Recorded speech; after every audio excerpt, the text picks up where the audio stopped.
In the world of literature, there are famous authors, and then there are legends. Abram Calloway was a legend. In 1968, he published one book, The Amber Fields. It wasn't just a novel, it was a cultural earthquake. A book about loneliness, memory, and the strange quiet hum of the American landscape. It made him a literary god. And then he disappeared. He bought a small, uncharted island off the coast of Maine, a place the locals called Witch's Breath because of the thick, constant fog. He built a compound, and for 50 years the world heard nothing from him. He became a ghost, a myth. The biggest question in the literary world was always, was he still writing? A month ago, we got the answer. Abram Calloway died at the age of 92, and his estranged daughter, his sole heir, announced something that shook the world. Calloway had left behind a trove of unpublished work. To oversee the cataloging, a handful of academics and one single journalist would be granted access to Witch's Breath Island for 7 days. That journalist was me. My name is Kate Pierce. I thought I was getting the scoop of the century. I thought I was going to find a lost masterpiece to solve the mystery of America's most reclusive genius. I had no idea what Calloway was really doing on that island. He wasn't just writing stories, he was cultivating one. What I found there wasn't a manuscript of paper and ink. It was something else, something alive. The story I'm about to tell you is not the one I published. The world isn't ready for that story. This is what really happened on Witch's Breath Island. This is the truth about Abram Calloway's final living novel. The boat ride to the island was like a transition between worlds. We left the sunny, picturesque harbor of Bar Harbor, and within 20 minutes the blue sky was swallowed by a thick, pearly gray fog. The air grew cold and damp, tasting of salt and pine. The chug of the ferryboat's engine was a lonely, muffled sound in the oppressive quiet. Witch's Breath wasn't on any public map.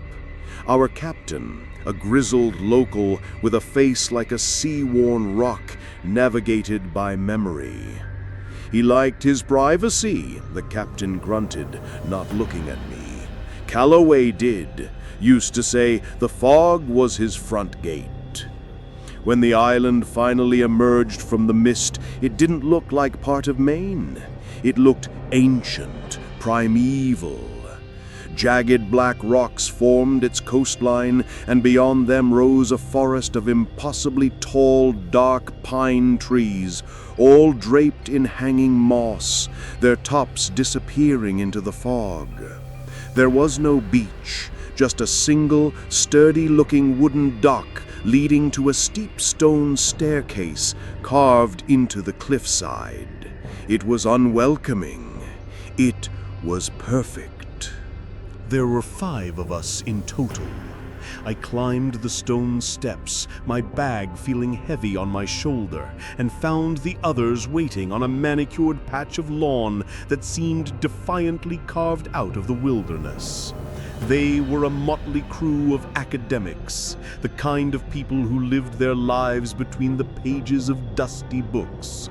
There was a stoic, bearded man named Dr. Alistair Finch, the definitive Calloway expert. A young, fiercely competitive grad student named Ben Carter. And a quiet, observant woman, Dr. Lena Petroza, a specialist in literary theory. We all nodded at each other, sizing each other up. we were rivals after all. Calloway's compound wasn't a single mansion, but a collection of low, dark wood buildings connected by covered walkways.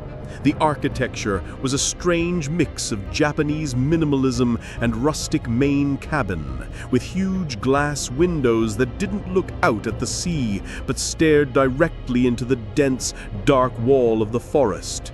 It felt like the woods, not the ocean, were the main attraction here. A woman who introduced herself as Calloway's daughter, Evelyn, met us. She had her father's intense eyes, but a cold, businesslike demeanor. She laid out the rules bluntly. You have access to the main house and the library. My father's personal studio is off limits until the final day. There is no internet and no cell service. You are here to work. Do not disturb the island.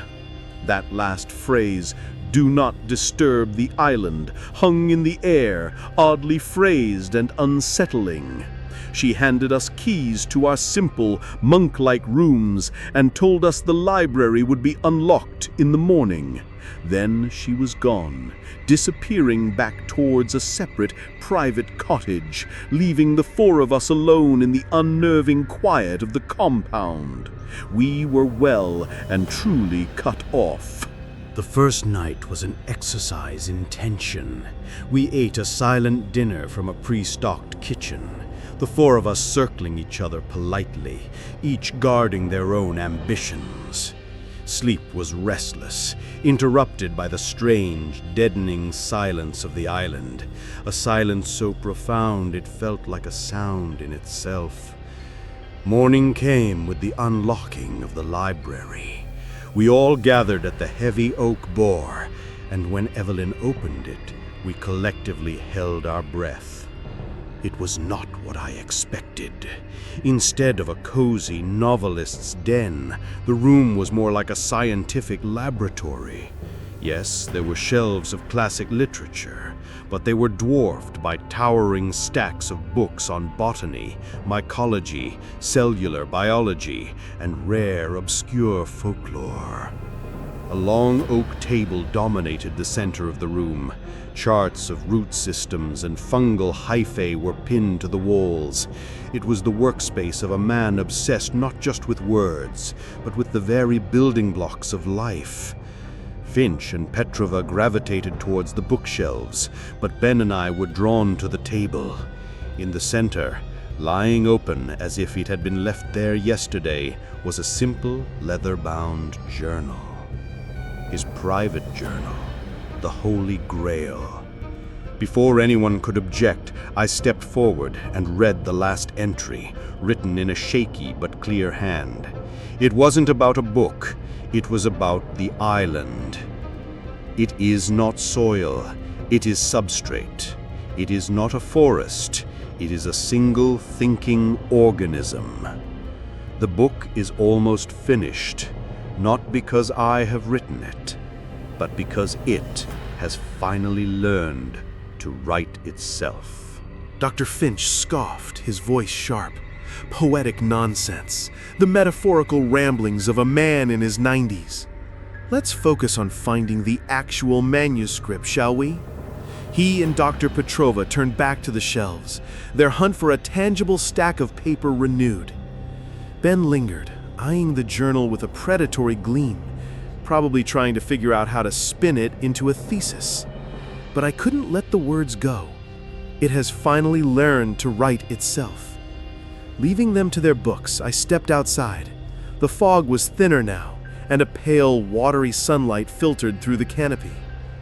The rule was, do not disturb the island, but a short walk along the compound's edge couldn't hurt. I followed a barely there path that skirted the edge of the tree line, the air thick with the scent of pine and damp earth. That's when I saw it. On the bark of a massive, ancient pine tree, there was a patch of something.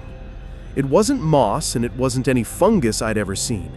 It was a latticework of fine amber-colored filaments like spun gold or solidified honey, growing in a pattern that almost looked like a script or a circuit board. I leaned in closer. The air around it was noticeably warmer. As my shadow fell over the patch, I saw it, a faint, internal light pulsing slowly, rhythmically, like a sleeping, breathing thing. I reached out a hesitant finger and touched one of the filaments. It was soft, yielding, and for a split second an image flashed behind my eyes, a dark forest under a sky of swirling, unfamiliar stars. I snatched my hand back, my heart hammering. It wasn't just my imagination. This thing, this growth, it was alive, and it was aware. I stumbled back into the library, my hand tingling, my mind reeling. The others were engrossed, pulling books from shelves, their voices a low murmur. Ben was excitedly explaining a find in a first edition of the Ember Fields to Dr. Petrova. They didn't even notice me. How could I explain what just happened? That I touched some weird mold and it showed me another world. Finch would have me on the next boat back to the mainland for a psychiatric evaluation. No, this had to be my secret, for now. My eyes fell on the journal, still sitting on the center table. My discovery gave Calloway's final words a terrifying literal weight. A single thinking organism. I grabbed the journal, took it to a secluded corner, and began to read from the beginning. The early entries were normal, reflections on his famous novel and his desire for solitude. But then, about a year after he arrived on the island, his tone changed. He wrote about discovering the strange ember growth. He was the one who named it. He called it Scriptura Aeterna, the eternal script. I found the entry that made my blood run cold. Touched the script today, the briefest of contacts. The effect is indescribable. It does not speak in words, it impresses. It showed me a memory of a dying star, a perspective that was not my own. It is a library, a living library of experiences that stretches back before humanity, before the island itself. I sought to write the next great story. How arrogant. I should have been seeking a way to read the one that has always been here. The revelation hit me like a physical blow. We were all searching for a stack of paper, a book written about the island. But Calloway's journal made it clear. The island was the book. The fungus, the eternal script, was his medium. A new urgency took hold of me. While the others meticulously scanned the shelves, I began a different kind of search. I wasn't looking for a manuscript anymore.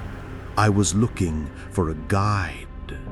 I went through Calloway's desk, my fingers tracing the edges of every drawer, feeling for hidden compartments. Tucked inside a thick, hollowed-out copy of Moby Dick, I found it. It was a map. Not a topographical map, but a complex, hand-drawn diagram of the island's forest. It looked less like a map and more like a circuit diagram or a neural network. Lines branched out from a central point, connecting various nodes. The nodes weren't labeled with geographical names. They were labeled like chapters. The origin, the first reflection, the rising action. My eyes followed the branching paths, a narrative structure laid out over a landscape. All the lines converged on a single point at the heart of the island, a place Calloway had circled in red ink. He had labeled it simply, The Author. I suddenly understood. This was his final work. He hadn't just observed the fungus, he had cultivated it, shaped it, organized its consciousness into a story that you didn't read but experienced. He had created a living novel, and this map was the table of contents. I had to go back outside. I had to go deeper. Making an excuse was easy. "The fog is lifting a bit," I announced to the room, trying to keep my voice casual. "I'm going to get some atmospheric photos for the article. Don't want it to just be about a dusty library." Finch barely looked up, waving a dismissive hand. Ben shot me a look of competitive suspicion, but said nothing. With my small camera bag as a prop and the folded map hidden in my pocket, I slipped out of the compound. Following the map was surreal. The path it showed wasn't a real trail, but a route that seemed to follow the densest concentrations of the glowing amber fungus. The scriptura acted as a trail marker, its faint, pulsing light guiding me deeper into the impossibly quiet woods. The air grew heavy, and the fog coiled around the ancient tree trunks like smoke. After a 20-minute walk, I arrived at the spot Calloway had labeled The Origin. It was a small clearing where an ancient, massive pine had fallen long ago. The decaying log was covered, almost consumed by a thick, pulsating carpet of the amber script. It glowed more brightly here, casting a warm, honey-colored light in the gloom. It was the heart of this section of the network. My heart was a frantic drum against my ribs. This was insane. I was a journalist, not a psychic explorer. But the pull of the story of Calloway's secret was too strong. Taking a deep, shuddering breath, I knelt down, reached out, and pressed my entire palm flat against the glowing, humming surface of the log. The world didn't just flash this time. It dissolved. The feeling of the damp earth beneath my knees vanished. The scent of pine and fog was replaced by the smell of ozone in cooling rock. The gray, misty clearing was gone, and I was standing in absolute darkness under a sky choked with unfamiliar constellations and nebulae of violent, impossible color. I was seeing the memory Calloway had written about. I was seeing the world before it was the world. I wasn't just reading the first chapter. I was living it. Time had no meaning in that place. I felt the slow, patient grind of tectonic plates, the hiss of volcanic creation, the first shocking kiss of rain on barren rock. I witnessed the birth of the island itself, a violent upthrust of granite from a boiling sea. It was a story told without words, a direct feed of pure information and sensation, utterly overwhelming and strangely beautiful. It was the memory of the land itself. Just as I felt the first primitive stirrings of life in the ancient soil, the vision shattered. With a gasp, I pulled my hand away from the log, collapsing backward onto the damp ground. I was back in the clearing. My lungs burned, and my body was slick with cold sweat. The mundane reality of the foggy woods felt thin, fragile, like a projection layered over the deep, ancient truth I had just witnessed. I looked at my watch. Only 2 minutes had passed. It had felt like a lifetime, an eternity. Shakily, I got to my feet. Everything looked different. The pulsing of the amber script on the trees seemed to match the new, slow rhythm of my own heartbeat. I could see the intricate web of mycelium spreading through the soil under my feet, a network I was now acutely, terrifyingly aware of.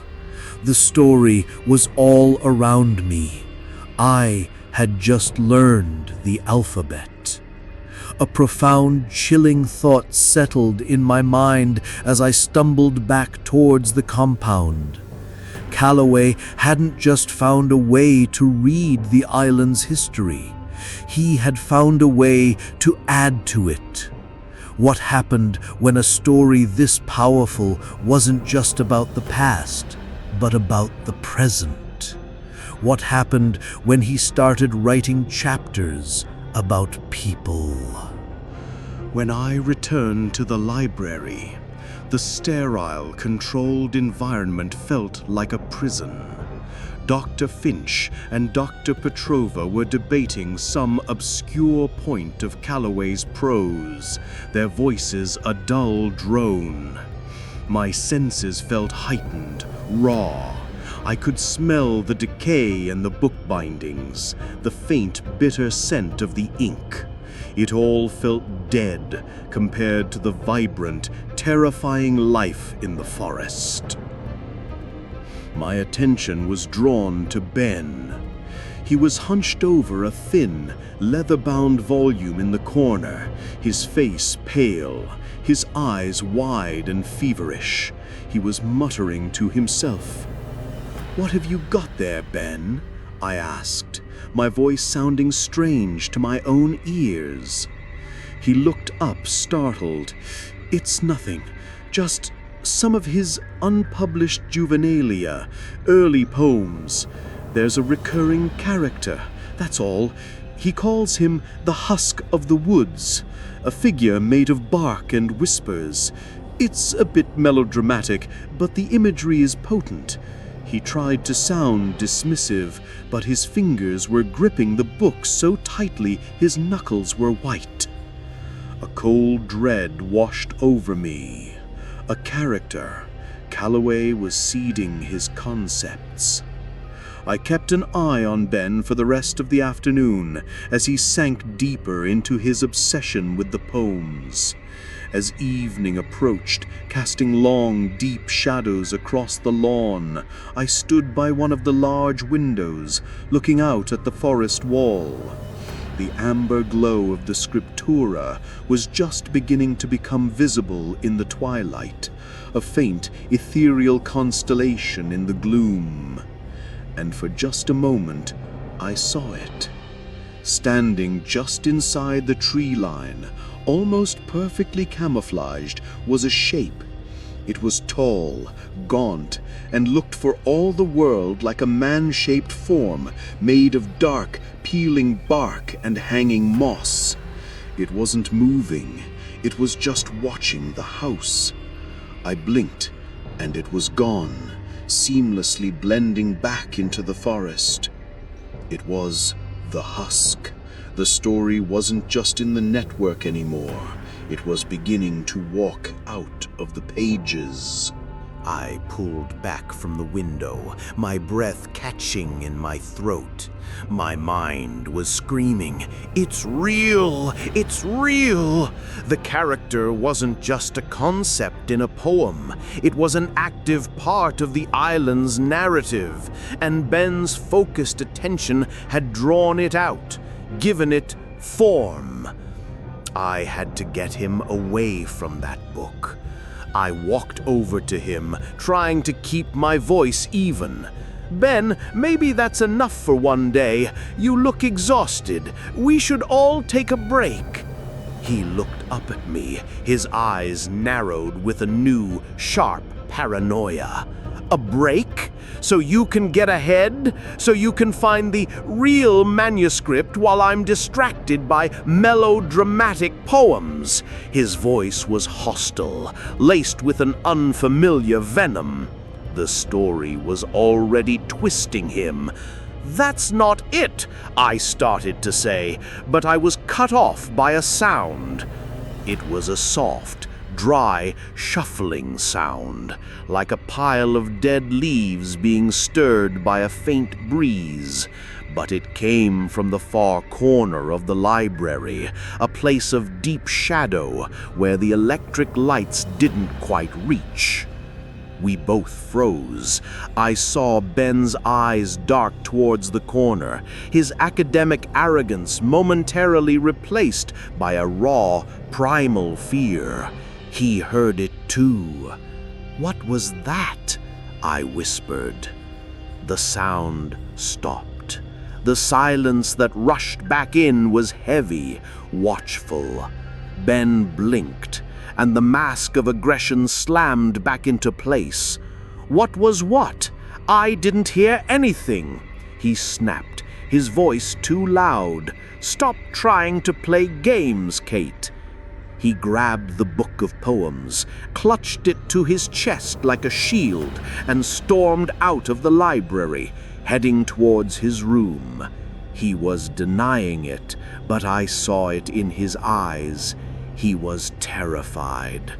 The husk wasn't just watching from the woods anymore. It was in the house with us. Sleep was impossible that night. Every creak of the old compound, every gust of wind whistling through the pines sounded like the dry, shuffling footsteps of the husk. The story was awake, and it was pacing the borders of our reality. I felt like a character in a horror novel who has just realized the author is a malevolent god. By morning, I knew I couldn't do this alone. Finch was a lost cause, a man so grounded in facts he'd dismiss a monster if it didn't have a footnote. Ben was compromised. That left Dr. Petrova, Lena. She was quiet, but I had seen her watching Ben with a look of analytical concern. I found her in the kitchen, nursing a cup of coffee and staring out the window at the fog. "Lena," I began, my voice low. "I'm worried about Ben." She turned, her expression unreadable. His fixation on the adolescent poetry is unusual. He seems to believe it's a cipher for the main work. "It's more than that," I said, deciding to risk it. "Last night, in the library, he was agitated, and we heard something, a sound. He denied it, but I know he heard it. He's not just reading, he's reacting. It's like the material is getting into his head." I expected skepticism. Instead, she just nodded slowly, her gaze thoughtful. Calloway's prose has always had a hypnotic, almost psychotropic quality. There are documented cases of readers of the Amber Fields experiencing vivid, unusual dreams. Perhaps these early works are a more uncut, potent version of that. It wasn't a full confession of belief, but it was more than I had hoped for. It was a bridge. "I think he's in some kind of trouble. I think the isolation and this place are affecting him." Lena looked from me to the library and then out towards the dark, watching woods. She said finally, "I agree. We should talk to him together." A fragile alliance was formed. We were no longer just competing academics. We were witnesses. We found Ben in his room later that morning. The door was slightly ajar, and when he didn't answer our knocks, we pushed it open. The sight stopped us cold. The neat, simple room had been transformed into a madman's workspace. Pages torn from books were taped to the walls in a chaotic, web-like pattern, connected with frantic Sharpie lines. He had been trying to map the story, to find the source code of Calloway's obsession. But it was what was on his desk that made my stomach clench. Lying next to the book of poems was a piece of dark, peeling bark, and on the bark was a living, pulsing patch of the amber scriptura. It cast a faint, sickly, honey-colored glow on his face. He had brought it inside. He had made contact. Ben?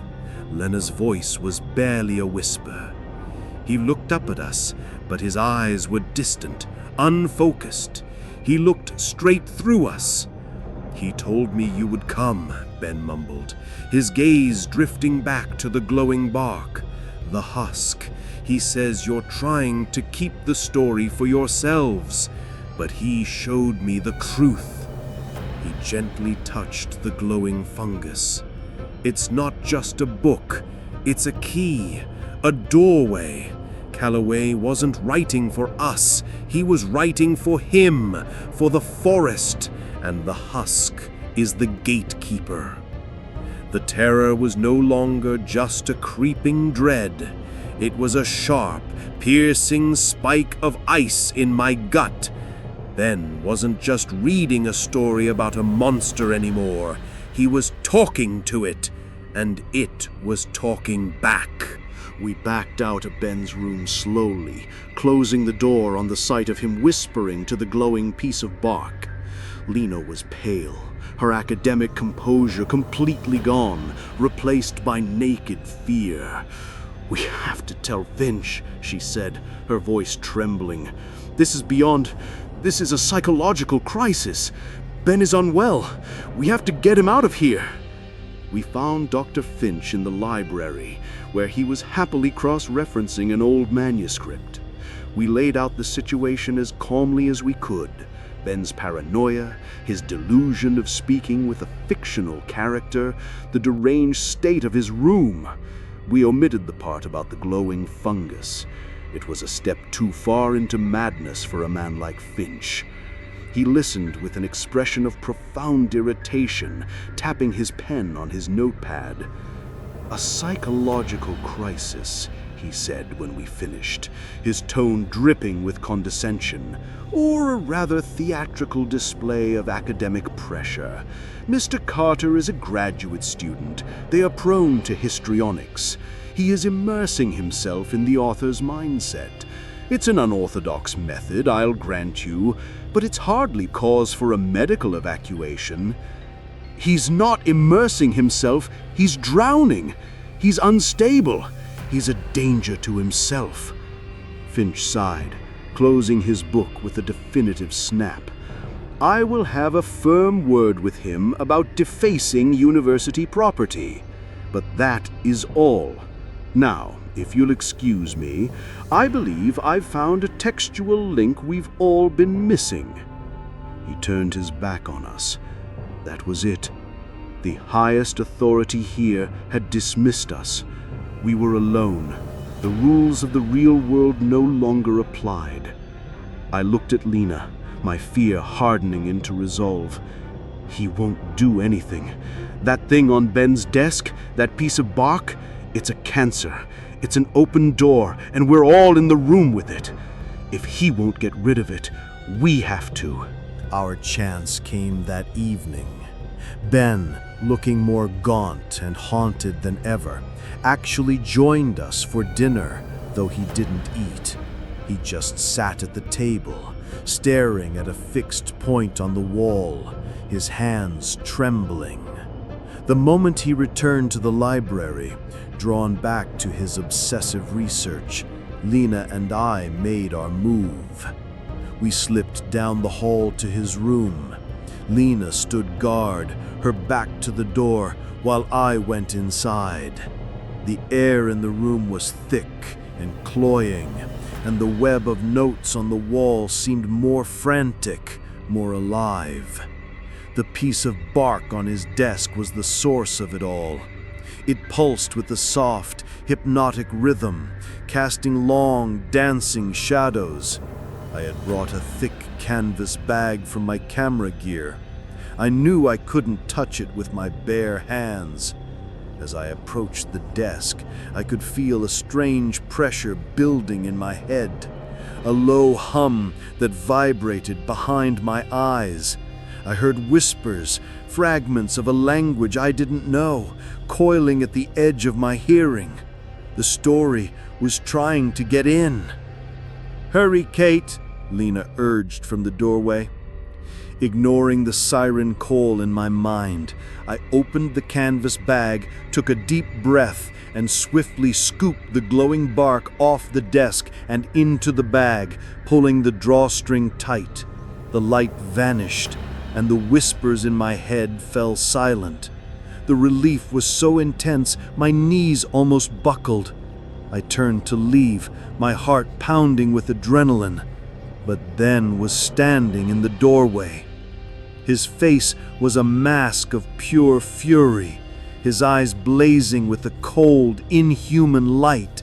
He had seen the whole thing. "What did you do?"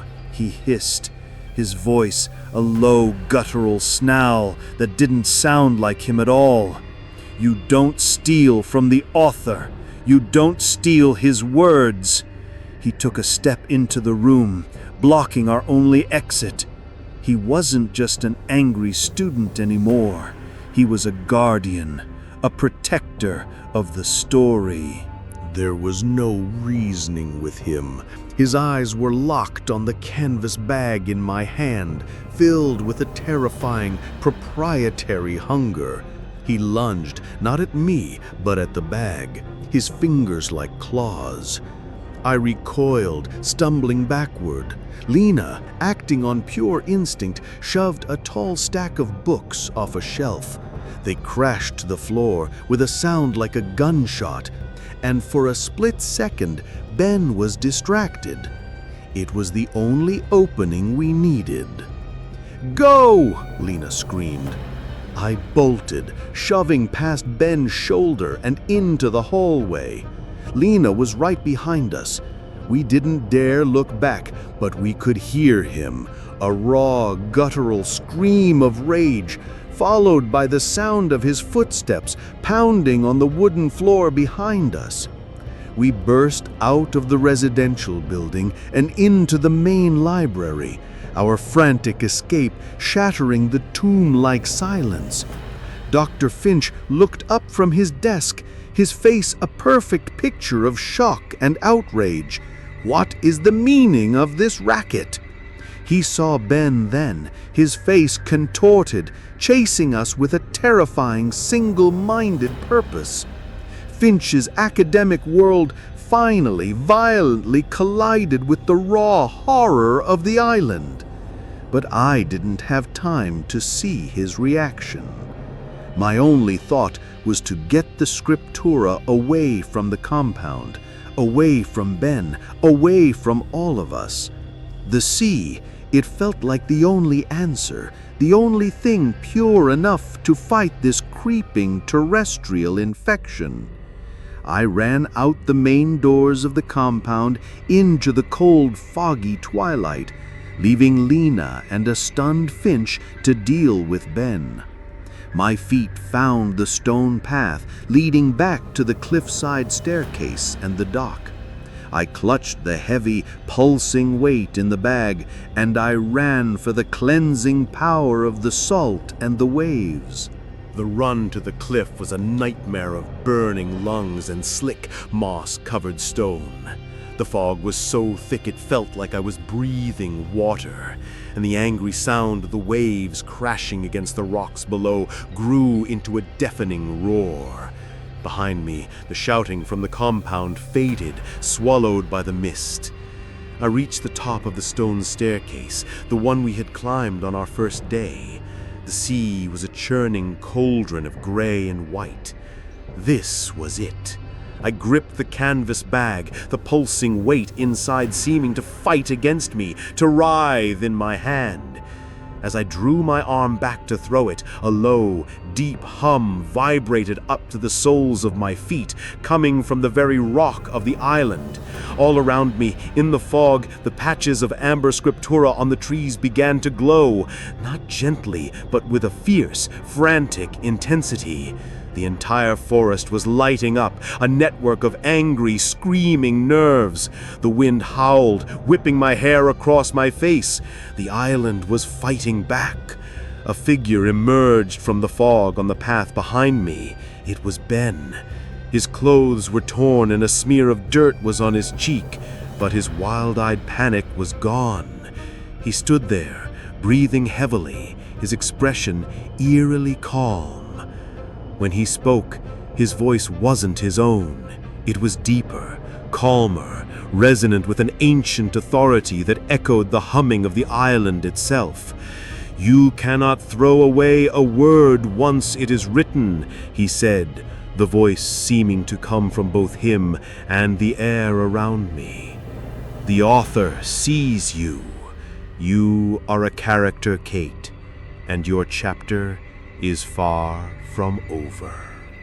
The voice washed over me, and with it, my own reality began to fray at the edges. The roaring sea, the cold spray, the terrified face of Ben, it all started to thin. I was plunged into a new chapter, a brutal, chaotic one. I felt the blind panic of a deer being run down by wolves, the silent, slow decay of a fallen tree being consumed from the inside out, 1,000 moments of mindless natural violence. The author was showing me the story's bloody tooth and claw heart. My will was dissolving, my identity being overwritten by the island's raw predatory consciousness. I was sinking. Just as the darkness was about to consume me entirely, another voice cut through the psychic static, a real one. "Ben, for God's sake, son!" It was Dr. Finch. He and Lena had arrived at the cliff top, their faces pale with terror in the pulsing amber light of the forest. Finch, the man of reason and footnotes, was staring at the possessed student, his skepticism finally and irrevocably shattered. The author's attention shifted. The pressure in my mind lessened as the calm, terrible gaze of the entity turned on the newcomers. The humming of the island seemed to focus on them, and I saw Finch flinch as if struck. In that moment of respite, my mind cleared enough for one horrifyingly lucid thought. The author's words echoed in my head. "You cannot throw away a word once it is written." It wasn't talking about the piece of bark in the bag. That was just a pen. Ben was the page. The story had been written onto him. I looked at the bag in my hand, then at the possessed man who was once Ben Carter, and then at the churning final abyss of the sea below. I realized with a surge of cold dread that throwing the fungus away would do nothing. The word was already out. The story was in the world, and to erase a word, you have to destroy the page it's written on. The author turned its full, terrible attention on the newcomers. "The critic," it purred through Ben's mouth, looking at Finch. "Come to finally read the primary source?" "And the theorist," it added, its gaze falling on Lena, so eager to deconstruct a text that is actively deconstructing you.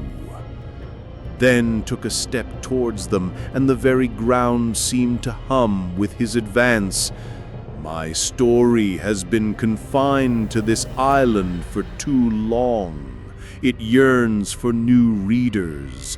You will all make fine first editions." Finch and Lena stood frozen, paralyzed by the sheer reality-bending horror of the scene. I knew then that there was no escape. We couldn't fight it, and we couldn't run.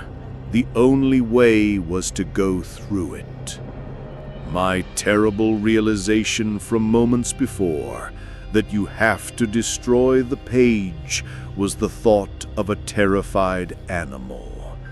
But I was a journalist, a storyteller. You don't destroy a story. You find a better ending. The bark in the bag was a focal point, a transmitter.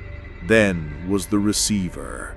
I couldn't destroy the receiver, but maybe, just maybe, I could hijack the signal. While the author's attention was on the others, I dropped the canvas bag, plunged my hands in, and wrapped my fingers around the pulsing, living warmth of the Scriptura Eterna. agony. A white-hot explosion of pure information seared through my mind. I wasn't just seeing a memory, I was living a million of them at once. I was the rock, the tree, the wolf, the prey, the hunter. Calloway, the fungus, everything. The entire library of the island was being jammed into my skull. Ben staggered back, a human gasp escaping his lips as the author's consciousness was ripped away from him.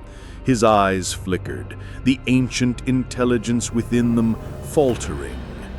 The psychic force, now focused entirely on me, was unbearable. I fell to my knees, my head thrown back, a scream tore from my throat, raw and unending, as my eyes began to glow with the same deep amber light as the forest around me. The battle was no longer for the island, it was for my soul. I was drowning in a sea of pure existence. I was every predator, every victim, every screaming thing that had ever died on that rock. The author's consciousness was a story of endless, brutal hunger, a cycle of life and death with no meaning, and it was trying to erase the tiny, insignificant footnote that was Kate Pierce. It showed me my own death in 1,000 different ways. It showed me every failure, every regret magnified to cosmic importance. I was losing. My own memories were fading, being replaced by the cold, deep knowledge of the forest.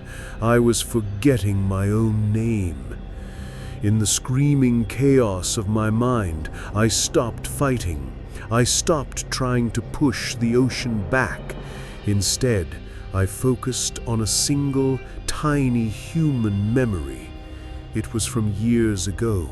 I was 7, and I had fallen off my bike and scraped my knee. I remembered my father picking me up. I remembered the smell of his flannel shirt, the safety of his arms, and the simple, unquestioning love in his voice as he said, "It's okay, I've got you." It was a memory of pure, illogical empathy, a story that served no purpose in the grand, brutal narrative of survival. I clung to that memory, and in the heart of the psychic storm, I didn't fight back, I offered it. I pushed the feeling of my father's love, of safety, of compassion, into the ancient, ravenous mind of the author. The effect was not like an explosion. It was like a single drop of fresh water falling into a pool of stagnant salt. The billion-year-old consciousness recoiled. It didn't understand. What was this sensation? This connection that wasn't parasitic? This story that didn't end in death or consumption? The psychic assault faltered, confused by this alien concept. The torrent of information slowed to a trickle. The bond between us, forged in violence, couldn't hold this new, gentle shape. With a final, agonizing lurch, the connection shattered. I was thrown violently back into my own body. The amber light in my eyes vanished. The piece of scriptura in my hands, once pulsing with immense power, crumbled into a fine, inert, amber-colored dust that the wind scattered into the sea. The glow in the surrounding forest faded, plunging the cliff-top into the simple, honest darkness of night. It was over. I collapsed onto the cold stone, every muscle aching, my mind a quiet, hollowed-out space. On the ground a few feet away, Ben was stirring, groaning like a man waking from a long, terrible fever. He was just a student again, confused and broken, with a gaping hole in his memory. The ancient intelligence was gone from his eyes. The boat ride back to the mainland the next morning was silent. No one spoke. Finch looked like he had aged 20 years. Lena just stared at the wake of the boat, her face a blank mask. As Witch's Breath Island disappeared back into its shroud of fog, it looked different. It was just an island now. The oppressive, watchful presence was gone. The silence was just silence. The official story was that there was no story. Dr. Finch's final report stated that our search had found no significant unpublished work, and that Ben Carter had suffered a severe psychotic breakdown due to the intense pressure and isolation. It was all neat, tidy, and believable. I wrote my article. It wasn't the blockbuster scoop I had dreamed of. It was a quiet, sad piece about the dangers of solitude and the fine line between genius and madness. I never mentioned the fungus, the husk, or the voice that spoke through Ben. Who would ever believe me? I'm the only one who knows the truth. The author isn't gone. I didn't destroy it. I just changed it. I gave a billion-year-old story a new word, a new concept, and in return, it gave me a piece of itself. The connection is still there. It's quiet now, a faint hum at the base of my skull. Sometimes when I'm in the city, I can feel the network of tree roots spreading under the concrete. I dream in a language of granite and rainwater. Abram Calloway wanted to write a story that was alive. He succeeded. He just never realized that every story, once it has a reader, changes. It evolves. The story of the island is no longer just about a hungry, endless cycle. It's about a girl who fell off her bike, and it's about what she's writing next.